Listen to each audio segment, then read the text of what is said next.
Good evening, everyone, and welcome back to our YouTube channel. I'm your new host just for today. I know I'm a new face to all of you, and I'm very excited to be here today. We've had various guests who talked about different topics, but today we are on another level. We are doing a social interaction. We want to get to know our CEO better, the CEO of the Ambassador Foundation, and we have another guest on the hot seat today. They're going to do an introduction, and then we're just going to go right straight into it. Welcome, everyone. Thank you so much. We can start with you. Oh, okay, Sarah. I thought we always start with the visitors, then the host, but let me start. Okay. Then I'll give back to you. Today, I'm not the host. I'm being hosted in my own channel. It looks great, but let me feel how other guests always feel when I host them. So first of all, I want to thank our host in this place for agreeing to come and host me in my channel. So I'm the ambassador. Yeah, if you may call me, but if you want to call me, the official name is Sir Alex. Otherwise, you will enjoy the show. Thank you.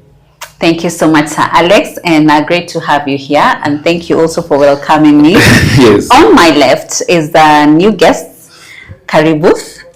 What are your names? Give us a brief introduction of who you are. Okay, Hilary Geas at Sachi. I'm a friend to the Ambassadors Foundation. Yes. I'm born again person. All right. Karibu sana. So when we had this discussion, because we are all friends and we were also expecting someone else who didn't make it, we were talking about different stages of life. We want to get to know you better. You're gentlemen. We're also trying to do the mentorship program for the young men out there, the young men and girls. Yes. So how we met is that we all work together, and we just grew into a friendship, and we've been talking about these things, how various stages of life call for us, for ourselves to be different. How do I say this?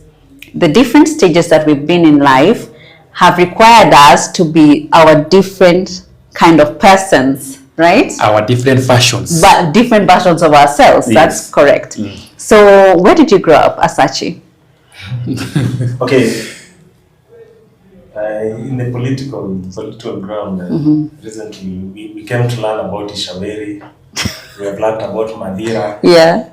When I was still growing up, we feared talking about our villages. Oh. We used to talk about the towns. Yes. And you could hear our classmates talk of Nairobi, me in Nairobi. Yeah. Me is Nairobi. I come from Kakamega County, yes, some county, a village called Ikama Village. Ah. Yeah, that's where I grew up. Okay. I was born there, grew up there. By God's grace, I didn't study there. You're an only child? Never. Can't be you. You need friends. You need siblings. Yeah. By God's grace, I'm the second one in a family of 4. Oh, nice. We only have one baby girl who has been like a mother to us. Yes. She's the first one, I'm the second one. Okay. I have other siblings who are gentlemen. Okay. Yeah. Okay. That is amazing. I've been to Kakamega once, but I will do a trip down that road again. It's a very beautiful place, quite homely, and the environment itself is just beautiful. I was awed because. So how did you get there?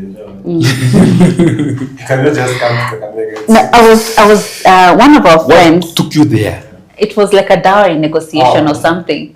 Somebody was marrying from there, somebody from Central. So because we're one big circle, we took the gentleman to just go see the girl's home.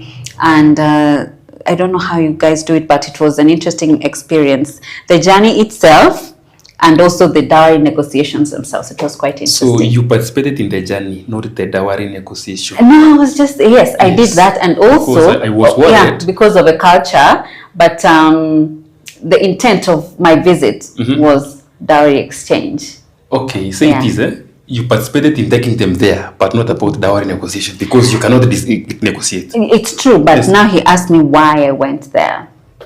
But you know, someone is not taking my calls. Could you have gone through to my person's home? No. That's really so. That's really interesting. I love the place. You grew up in a very lovely county. How about you, Alex? Oh, thank you. So for me, I have how many counties? I have 4 counties that I grew up. First of all, I was born in Elgeyo Marakwet, but brought up in Uasin Gishu. Okay. Uasin Gishu is like a man's. What we say, for example, in Nairobi, no one says I come from Nairobi, meaning people came from other counties to occupy Nairobi. So in Uasin Gishu, people came from Baringo, Elgeyo Marakwet, Nandi to occupy Uasin Gishu. So we are part of the people who came from Elgeyo Marakwet to occupy Uasin Gishu. So I schooled in my primary education in Uasin Gishu, a school called Queen Primary School. Then high school, I went back to my roots, Elgeyo Marakwet, Jebara Boys. I know that people were following us from Jebara Boys. Yeah, feel appreciated. Yeah. Then from there, those are 2 counties. I made another home in Kitui. Yes. That's my 3rd place where I grew up, because when you're in campus and all this, you are still growing up. Yes. So I transferred my process of growing up to Kitui, where I grew up mentally. I mean, academically, everything I was in Kitui. Yeah. Then the 4th one, Kiambu County. I've stayed in Kiambu for almost 5 years, or let's say 5 years. Okay. That's enough for me to call it a home. Yeah. More so Limuru. I think Limuru is one of the best towns, more than even Yauko home. I mean, it's just the best. It's my home. Okay. Yeah. What makes you say that? What's so different in Limuru? It's so cold though. As such, can you see the difference? Thank you. And that was quite an introduction from our very able CEO, Karibu Sana. And thank you so much for that. So what was different? From? This county, you said it's the best. What was different when you came to Limuru from all the other places that you've been? What stood out for you? In Limuru, you have to run with speed. You have to work hard. Yeah. People are not sleeping. Yeah.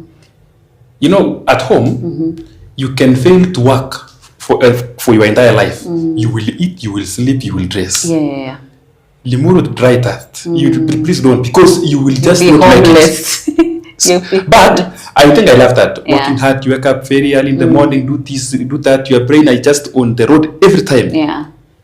You sleep while doing some calculation, you wake up doing the same calculation. Yes. You can't even, you know, it just makes you the person you need to be. Uko too chap by the way. Kabisa. So there's something you had said that you know, in various stages of life, it requires different versions of us. So whatever you see may not be the actual us. It is the upgraded version or updated version of us to meet the present status of life. Oh, that's amazing. There's something I forgot. I wanted to, you know, he said that he's the second born. Me too. I'm also a second born. Wow, we're relating so nicely. Now, how many are you at home? We're 5. We are 5. You're also 5. Okay, let me frame it. I'm not sure whether we are 5. Let me put it. Hakuna kuaibishana by the way. Si kuaibishana. Our siblings, the ones we know, the ones my dad has allowed us to know. Okay. We are 5. Okay. Our acting last one, we don't know whether, okay, maybe, I think she's still the acting. I think she's grown up right now, go past high school. Okay. That's really interesting. Yeah. So Sachi, Yes. Gaia's an interesting name. You grew up in Kakamega. Yes. Did you school there too? My primary school is schooled in Mumias. Yeah. That's in Kakamega. Okay. High school, I went to Sia County, Mutula Boys. Campus, I went to Uasin Gishu, Moi University. Eldoret. That's in Eldoret. Okay. Yeah. So I was schooled in 3 different counties. And as he says, there's this school of life. Yes. I was schooled in Nairobi County. Oh, okay. I schooled in Mombasa County. And I'm schooling now in Kiambu County. Amazing. Yes, okay, so when you were in high school, what challenges did you face really as a young man that are forged the gentleman now that we see? I think I'll just borrow from the first incident I encountered as a high school student. Yeah. In our school, we used to have these things called tables. One table has got 14 people. Yes. So you go to the kitchen, carry your pan. Yeah. Kuna kaugali hapo chini, then pan ya nyama na ya skuma. So there's this gentleman who was in Form 4. Yeah. This guy akanipa ugali peke yake. In fact, alikata kwa mkono. Oh, Jesus. I told him, yeah, soup kidogo. Kaniambia for one soup. For one soup. Yeah. So I wondered what I could do with ugali. Yeah. Akachukua mboga kidogo, akaweka juu ya ugali. Nikamwambia basi sionisaidie nyama. Akasema unatafuta kukufa. So in high school, I think I saw some bad things. Yeah. But later on, when I was at Form 4, I didn't revenge. Yeah. I didn't revenge because the tables were not there. But from one day, ningempa kidogo. I know. You wanted to be the person you needed when you were there. Yes. That's interesting because for us, when we're in the girls' high school, that really never happens. Okay, the bullying is there, maybe fully and go socks, nene. But when it comes to food, everybody gets an equal share. Yes. I think the discipline is different because, I don't know. But again, traditions that are passed down from our elders to the youngest, that also counts. When I know some of our audiences are in high school, but tell us a little bit about yourself, Alex. When you were in high school, what did you do different than what was done to you or for you when you were there? First of all, I did not revenge. I was punished the same day I admitted by the principal. The same day I admitted, nilipanishwa na principal. What happened? It was not a mistake. It was a misconception because the principal said that in this school we should only speak English. So mimi nikaongea Kiswahili. Okay. Akanishika. Yes. Na alikuwa mtu mkubwa mrefu kuniliko. Ni mtu wa NYS, mtu wa military. You've always been this tall even in high school? Yeah. Okay. So I just got yani nikakasirika. I've been punished because of speaking Kiswahili. Yeah. And I hate English since nikaamua tu nikadharau English. Nikasema hii English siipendi. And in fact it has been my last subject. In fact kwa high school English was my poorly performed simply because I was punished for speaking Kiswahili instead of English. And I did in Kiswahili vizuri. Now, what happened is this. When I got to high school, the first challenge was bullying. But a guy bullied me, but I decided to revenge. The guy slapped me, and after 2 days, I looked for him. I think nililala usiku nikafikiria ni mimi jamani nipiga kofi nikamtafuta nikampiga vibaya sana. Yes. Then at around 8:30 p.m. Form 4 wote wakakuja Form 1. Tunatafuta jamaa mwenye anapiga Form 4. Njeuri wewe. So lucky enough there were guys in Form 3 who came from my village. I don't know who reported them that you are Form 1 is almost being beaten by the Form 4. So ikawa ni vita ya Form 3 na Form 4 na Form 1s. But the principal came and atukupigana tena. But nikaambia huyu Form 4 mbele kila mtu hata mbele ya principal. You slapped me na nikakupiga. Anytime you do anything just expect a revenge. Now by the time I was in Form 2, Form 1s came. Then some Form 4s wanted to bully Form 1s. I went to Form 4 class. It was a daring thing. I don't know if anybody can do it. Nikaenda kwa Form 4 class nikaambia na kuna jamaa anataka kupiga Form 1. Wewe Form 1 wa village yangu. You just try to your own risk.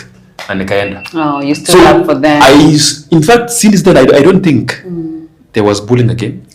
Okay. But the good thing is in high school I was never suspended. Ile kitu tu nilifanywa nilichapwa vibaya sana. I mean, kuna siku nilichapwa viboko 75 in one day. Why?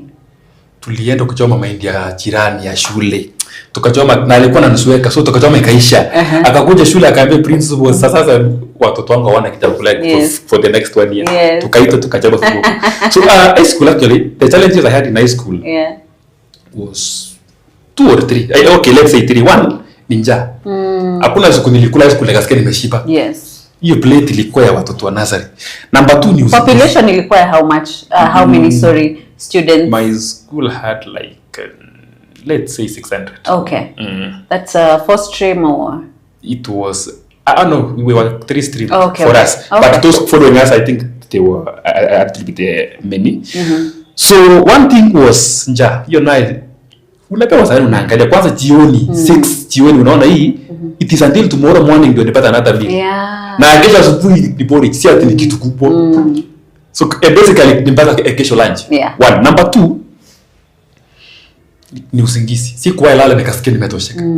Unalala unashangaa ni bell imeanguka ama ni mtu amering bell, kumbe ni watchman amering bell. Yes. Number 3 ni freedom. Hii msichawai sawa kufungiwa hivi. Yani someone dictates where to be at any given time. Yes.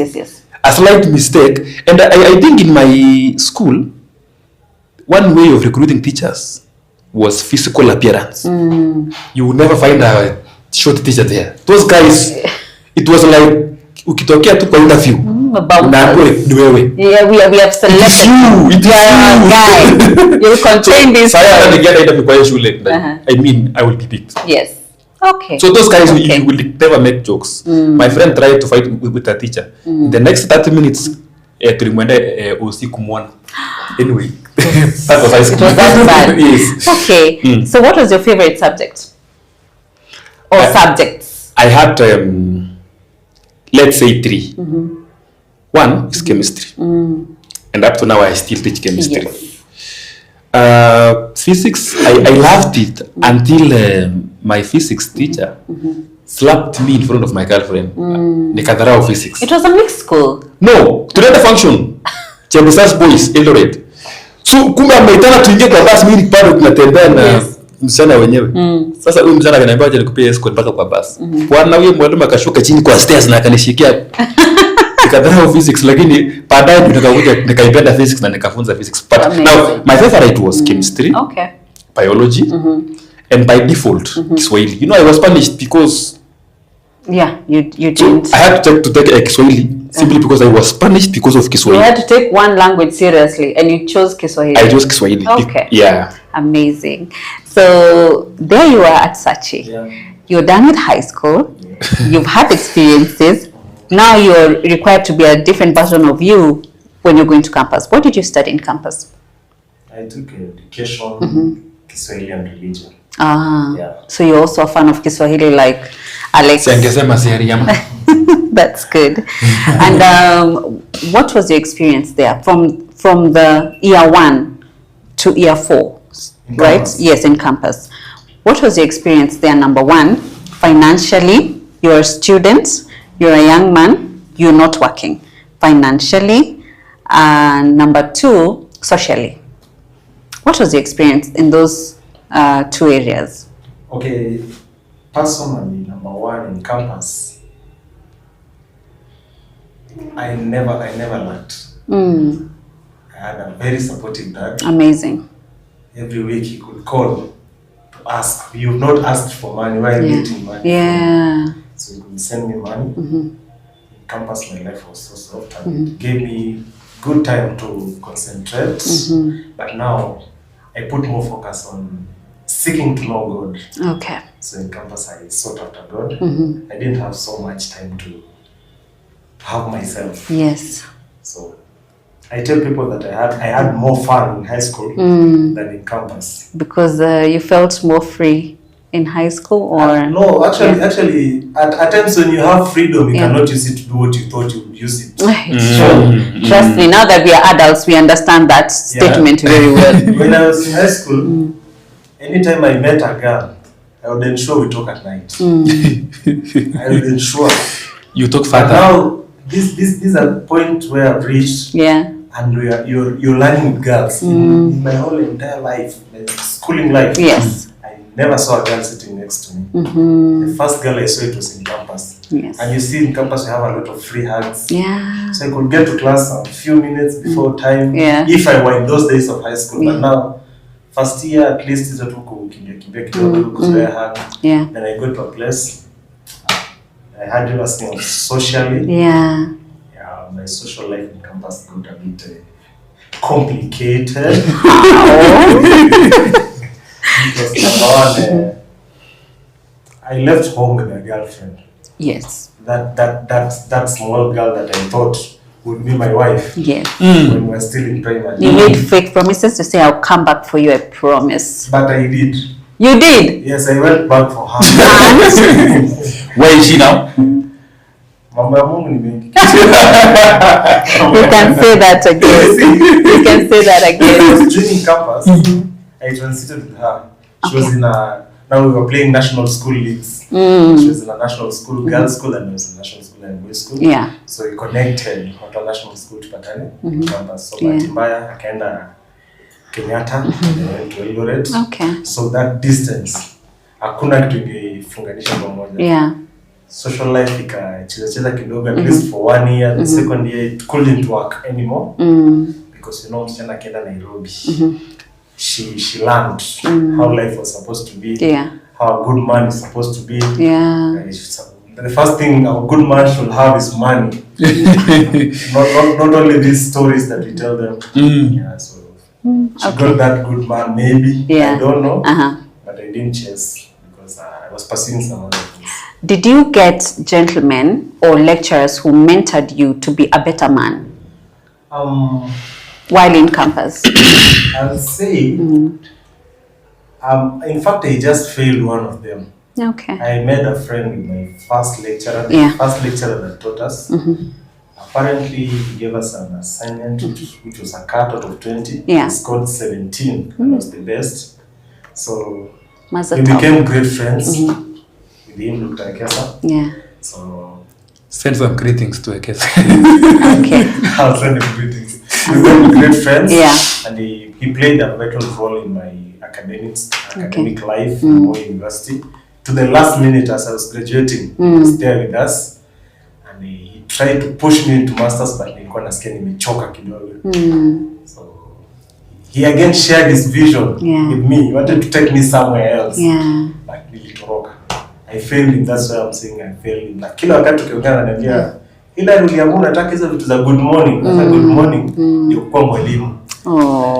Yeye vitu za good morning. He never wanted me to teach. Okay. I failed him, but I come back for you. Okay. When the time will be right. One thing I've picked up from him, Alex, and you'll second me in this, is that his parents ensured that he had everything he needed.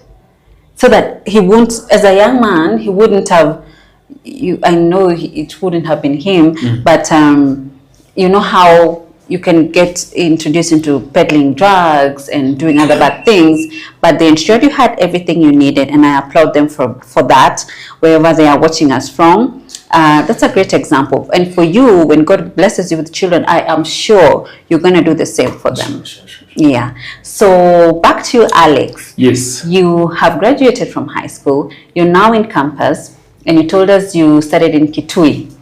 Kitui is my home. And it was different from there because it's quite hot, sometimes dry, and you faced challenges. How was it for you? First of all, there were parts which were very challenging. He said he had a very supportive dad. My dad is a military man. A military man, he decided to teach me a military life. Yes. The money he sent ya mwisho nikiwa first year. Ingine akaniambia bwana, you are a man. Yes. Be a man. Bwana, but I don't support that actually. Yes. I know. You now siwezi kubali bwana. Okay. But in high school nikaanza I mean not high school, in campus nikaanza biashara, but that's a different thing. So Kitui is a very dry place. I remember tukiwa kwa laini ya ku admitted campus. A certain young man who later became my friend from Kericho. You know Kericho? It's like Limuru, very green. And cold. So, jamaa anaambia papake, angalia huku chini, huku ni dry bwana. I mean everything is. Then papake achaachana sana na babangu. Akamwambia kijana, mimi nimekuleta usome. Wewe unaongelelea tilani dry. Sichakuleta ufanye ukulima. Na akamuuliza swali, ama hebu nielezee vitu kali ita-affect masomo. Kijana akanyamaza. Baadaye ilibidi nimtafute nikamcheka nikamwambia, "Hey man, you are that." So The issue of climate. Yeah. In fact, I'm suffering in Limuru because of this climate. Okay. Ndaka tu nikae Limuru nitafute pesa, then after some time I go and teach in Kitui or Turkana or somewhere very Okay. warm. You like warm. In fact, I if there's something I hate is rain. I don't want rain. Okay. You prefer. I prefer ama inyeshinge usiku tu mjana kujua the whole day. Okay. I really don't want rain. Okay. Yes. So that was the challenge number one, but it was not a challenge to me. Okay. It was just, but the good thing is, unaosha nguo, Yeah. unaenda showers, unafaa hiyo nguo unaenda lecture. I love that. I love that for him. I mean, you know, so that was a different environment from where you came from, or it was almost similar. Kitui was similar to different. Wasikisha, by the way, it's, I think, hot and wet. I mean, hakuna kiangazi sana. I mean, hakuna. Okay. But this side, it rains once. Okay. Yes. Okay. So, and you know, we always say Kitui University. We don't have Kitui University. Hakuna university inaitwa Kitui. We have what we call Southeastern Kenya University. Southeastern. In fact, when I received that in my portal, nikaona Southeastern Kenya, I thought iko Australia. I didn't know there's a university of the same. Yes. So it is called Seku. Okay. It was samani sakali zile miaka zingine ilikuwa inaitwa Ukambani Institute. Okay. Then kina Kalonzo wakafika and they named it Southeastern University College, Seuko. Then Kibaki gave it a charter 2013 and called it Southeastern Kenya University. It is the most growing university in Africa with the largest piece of land. In fact, I'm going back there. Okay. For your master's? And everything else. You don't want to change to another environment or to another university? Me the person I am. Okay. Actually, high school played a good role. Then the university completed what started in high school. Okay. Yeah. That is good. So the lecturers in Southeastern University of Kenya. Southeastern Kenya University. Southeastern Kenya University, we appreciate you. And great job for what you've done with Alex. He's now here just impacting different lives in a different way to young men and women of Kenya. Now, when we talked about the different versions of us, yes, different stages, we were broke, we had money, we got broke again, we now became investors, and then we became, career people, and here we are. That's what brought us together, right? Yes. So now that you're doing similar careers, what do you teach the people or the young men and women that you're teaching now that you weren't taught in high school? Come again. What are you teaching the young men or you can use women? English. Now, Kiswahili si mdomo changu, guys. Let me tell you something. I've suffered in that subject. I'm learning now. I mean, for his sake, English, I know he's my friend. Like, in any way, just quiet and repeat again. Because we are coming from an environment that we are monitored, rather, where your mom knows where you are. It's a day school, for example, in primary school. Unatoka sahi, unarudi saa zile. Back to high school, nobody is telling you amka. It's your problems that are making you wake up.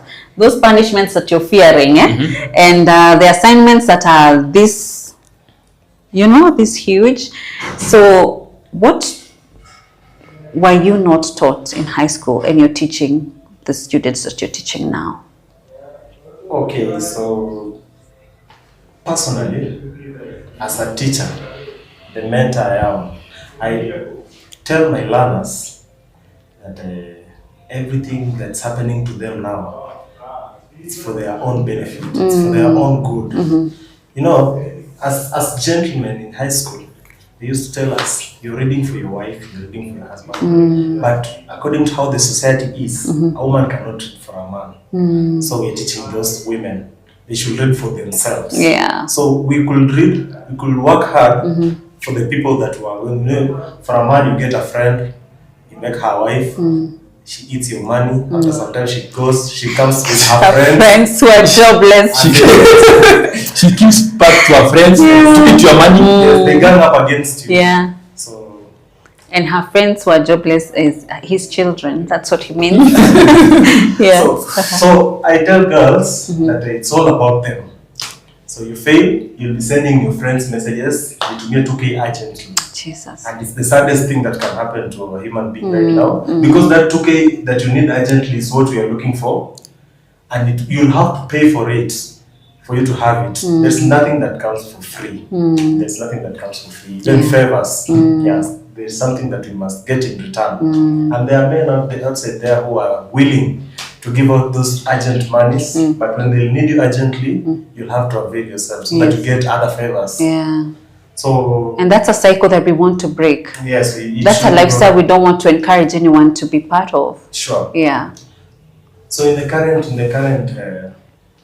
life that you're living, there's so many things that your girl childs are doing to ensure they have money and the lifestyle. Money, lifestyle.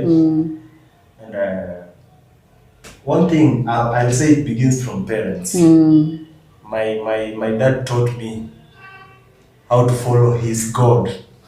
My mom reinforced it. The Bible says that you train a child in a way they should go, and when they grow up, they'll never depart from it. Yeah. Yes. So it depends with where samaki alikujiwa kingali mbichi. Okay. So because there are things you cannot change wakati mtu amegrow. It's true. I refer to the Bible mostly. I tell them not to conform to the patterns of the world. Yeah. Because you know, there are things that they look good. It's written in Proverbs 4. There are things that seem good in the eyes of men, but their end is death and destruction. That is so powerful, guys. That is quite and powerful. The end is death and destruction. So you know, everything after all, it's spirituality. There are things that one student once asked me, I told her there are things that you get initiated into when you're tattooing yourself. Like right now, very many celebrities, they are doing tattoo.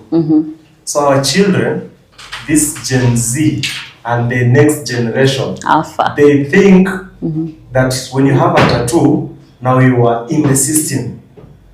At times, I once asked students, sasa anguka naye inamaanisha nini? They told me huwezi elewa. It's true, siwezi elewa.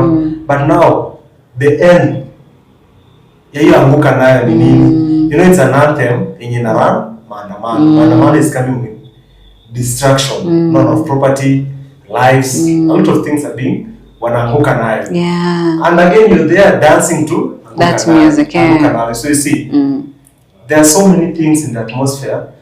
We say that what's made in a certain altar, it's that altar that takes care of that thing. Yes. This music that these people are listening to, number one, it's the I'll say ni kama ni avenue ya kufikisha mtu mahali ilitoka.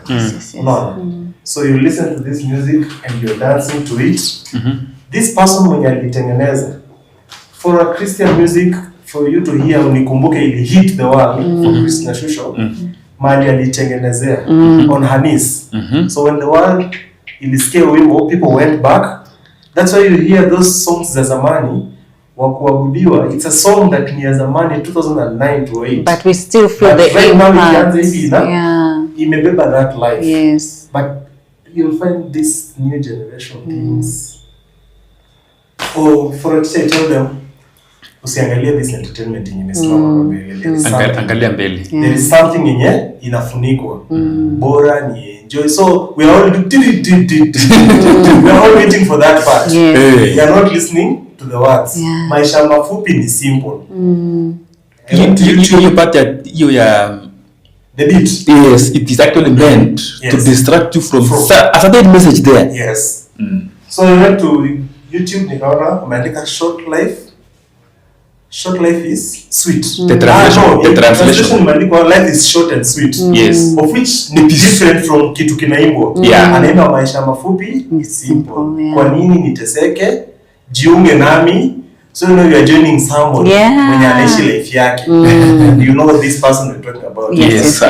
Yeah. So there is so much to what we are seeing with our naked eyes that I tell these girls, you better lose it in academics, but go back to where you came from with a very sure mind that your destiny is still secured. Yeah. There's only one thing that you can tamper with when you're standing here, your destiny. Yes. You can play with it or you can protect it. Amazing. And the easiest way to protect it is leaving it in the hands of God. God, yeah. You cannot tamper. When it's already destined. When you're destined for greatness, there's nothing that interferes with it apart from yourself. You're when you're on the change path. It's true. Now when I'm taking This one. a shorter cut. Yeah. It's short, but it's wrong. It's true. Yeah.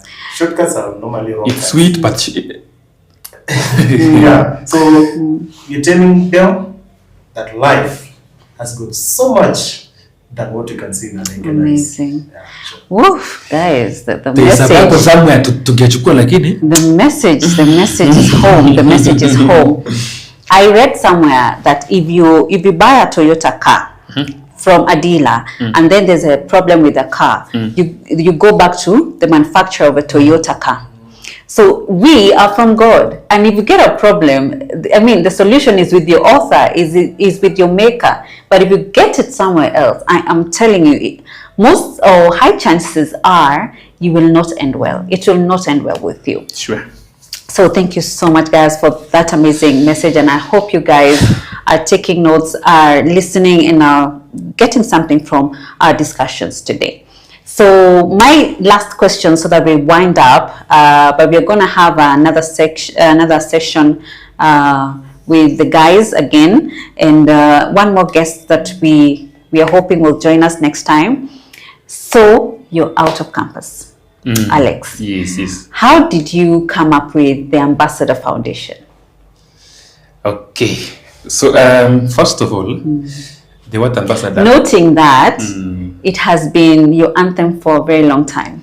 Yeah, I'm the ambassador. So Yeah. foundation is what is beneath me. Yes.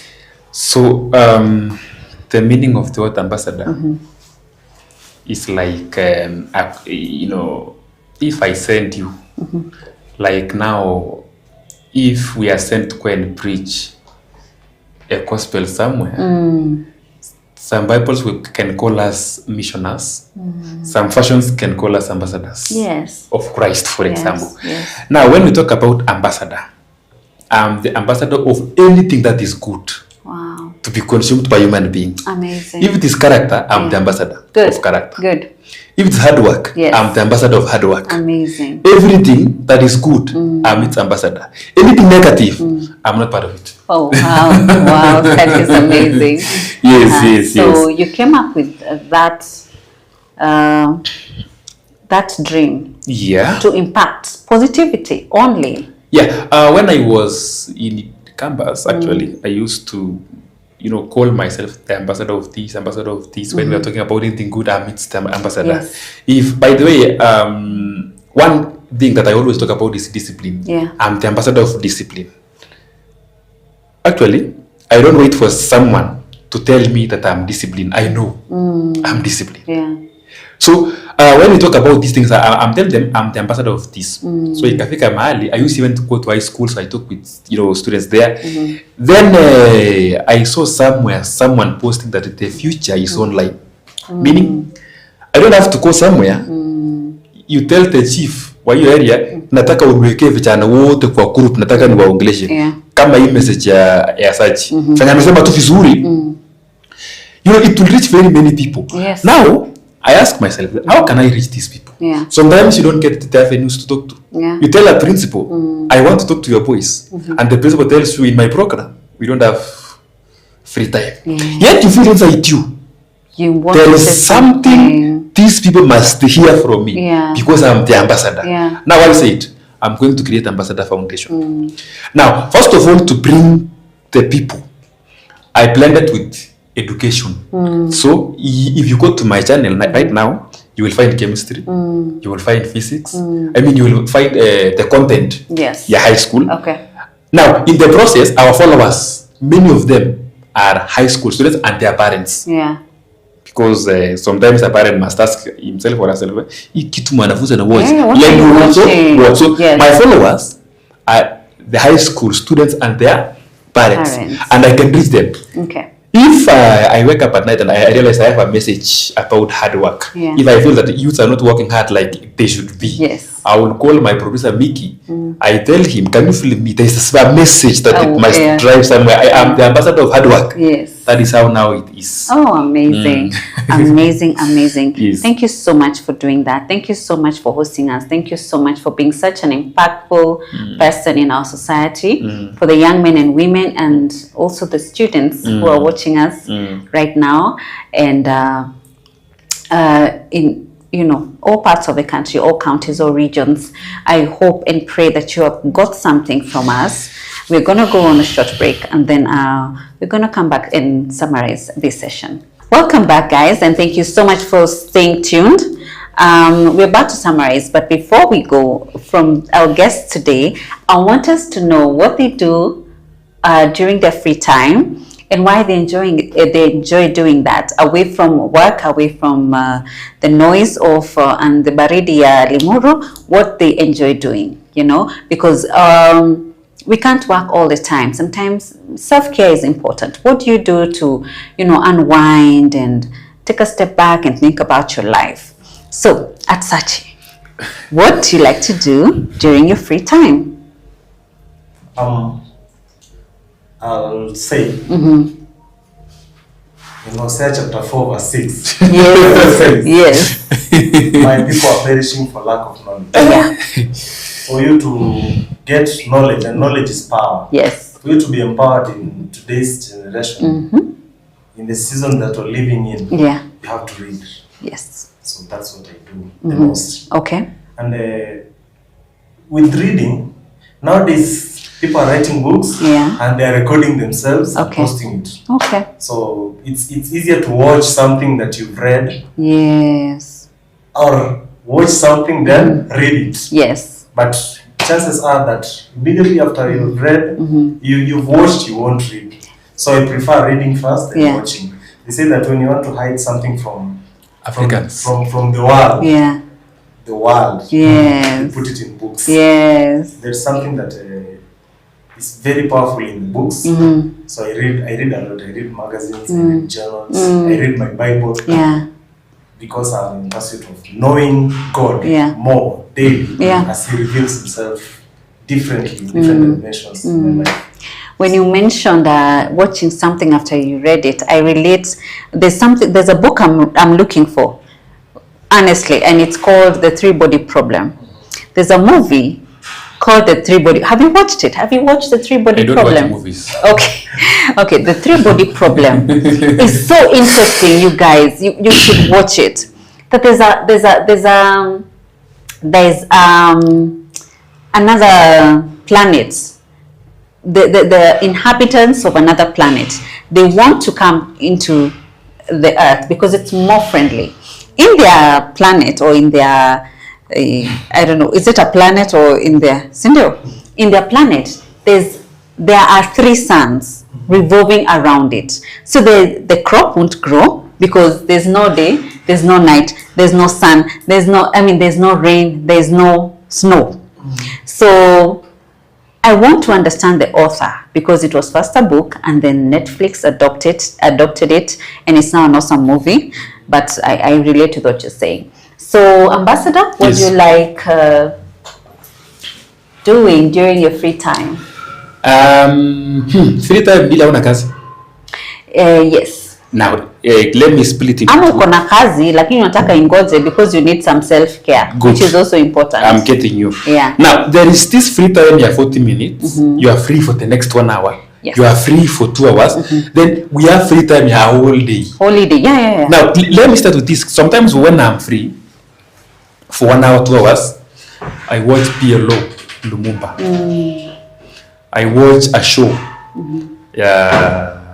This guy, the Obina show. We love Obina. Yeah. I watch Obina show, by the way. Yes. Billy. I'm still talking about the short free time, 1 hour, 2 hours or less. So nimesema number 1, I watch PLO. Yeah. Number 2, I watch Obina show. Yes. Number 3, the name is getting lost. This guy from Western, he once appeared in Obina show. You remember the 2 young man and a sister who are dating? Who questioned them? Burale. Oh, I watch Burale. Yes. Burale now is very wise man. So those are the 3. When I'm just free, like it's 10 a.m. I've taken tea. My next lesson is in the afternoon. I've marked all the books. I've punished all the students that I'm supposed to punish. I mean, I've done everything. You just find me type PL. In fact, I don't need to type in my laptop. I just go to YouTube. PLO simeleta sote. I'm Obina show simeleta sote. I'm a Burale simeleta sote. I just listen to them. Because you love their content? PLO, I benefit twice. Yes. Wisdom, content, and also your English ya uongo. But he actually talks very well. Yeah. Number 2, Burale. Eloquent. I love how he's just very wise and the way he just talks things that make sense. Yeah.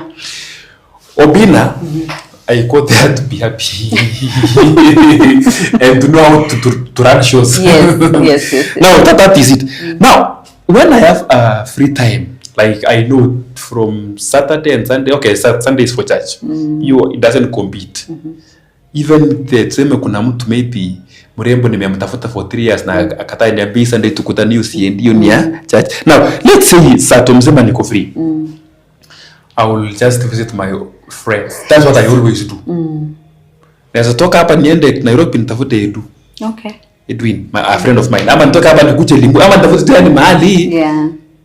Tutakaa chini tupige stories sasa jaba the whole day. Yani stories za zamani. I mean, that one. Because it's the whole day. Okay. Na nisiharakishwe. Okay. Mtu asinipigie simu ati sio umehitajika sio kifungu ya wapi. I mean, I just need that time. Yeah. That's what I do during free time. Also, okay. If you come to my place, he knows. You will find books. A lot of them. So nikifika kwa nyumba, I will take 1 hour. I read a book. There are very many. Yeah. Someone said kama uko na nguo mingi kuliko vitabu. So I had to buy many books to more than the clothes. Yes. Hata kama sijamaliza kusoma, but I love reading books. What type of books? Motivational books. Oh, okay. Yes, yeah. So the ones which are many, it belongs to this guy from Gisi called Opingo. You know Opingo? Yeah, I think those are the books. Yeah. Mingi niko nazo kwa kwangu. I think there's 7 of them. Okay. Yes. Okay. So that's what I love doing during free time. Yesterday, my student told me, teacher, you came at 5:30 and you had said you will be here by 4. Nikaambia kitabu nilikuwa nasoma from 3 a.m. haikuisha 4 ama it pushed me back at 5:30. Yeah. Then you read. So I asked them, so you think after form 4 you will stop reading? No. So that's it. It continues. That Yeah. reminds me, you thought of some student who told you about his answers not relating well in the market. Kuna mwanafunzi nilimuuliza kwa nini alianguka physics. Akasema yeye kuanguka physics. Answers yake yenye ameandika haikubaliani na marking scheme, lakini it is just different with the marking scheme ya kuanguka mtihani. Okay. Oh my goodness. Yeye nenda na supply pia. Sinikwambia. One of my friends told me that bro, nitumia hapa tawa supplier wangu. Sijui kumeendaje kwa chain. Nimeweka order lakini supplier amechelewa kidogo. See, God is our supplier, Jehovah Jireh. Lakini imechelewa, but it's coming. Yeah. I love that sense of humor. I love that sense of humor. That's it, guys. Wow, I had such a great time. I had fun talking to these guys and getting to know them better. I hope you've caught something, like you can't just sleep and like you're competing with the dead. Alex wakes up at 3 and reads a book and still goes to work. And as such, he has given us some great insights on how to live your life, what he's learned so far, and his connection with God, just relying on him for all the answers of the problems or issues that he has in life. There we have it, guys. And I want to appreciate you for watching. I've been your host. Good evening, everyone, and welcome back to our YouTube channel. I'm your new host just for today. I know I'm a new face to all of you, and I'm very excited to be here today. We've had various guests who talked about different topics, but today we are on another